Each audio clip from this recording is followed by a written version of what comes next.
আপনি কি বারবার চেষ্টা করেও নতুন কোনো স্কিল ডেভেলপ করতে পারছেন না? যদি এমনটাই হয়ে থাকে তাহলে চেক করে দেখুন এই ৩টি ভুলের মধ্যে আপনি কোনটি করছেন।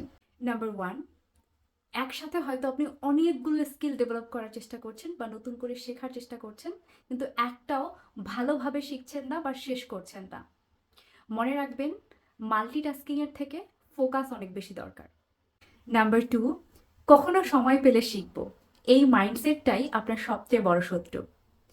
বর্তমানটাকে অ্যাডজাস্ট করার চেষ্টা করেন এবং শুরু করে দেন, তাহলেই শুরু করতে পারবেন, নতুন কিছু শিখতে পারবেন। আদারওয়াইজ টুমরো উইল নেভার কাম।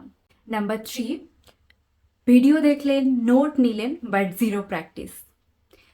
এটার কারণে অনেক স্কিল ডেভেলপমেন্ট শেখার জার্নি শুরুতেই শেষ হয়ে যায়। মনে রাখবেন যে স্কিল ডেভেলপমেন্ট করতে হলে আপনাকে অ্যাকশন নিতে হবে, প্র্যাকটিস করতে হবে, ডেইলি লাইফে সেটাকে প্রয়োগ করতে হবে। কিন্তু আপনি যদি যা শিখলেন সেটা শুধুমাত্র নোটের মধ্যেই সীমাবদ্ধ রাখেন, তাহলে কখনোই আর স্কিল শেখা হবে না। এই ৩টি ভুল আজই করা বাদ দিন এবং নতুন স্কিল শেখার জার্নি শুরু হোক আজ থেকেই। কোন স্কিলটা শুরু করতে চান সেটাও জানিয়ে দিতে পারেন কমেন্ট সেকশনে।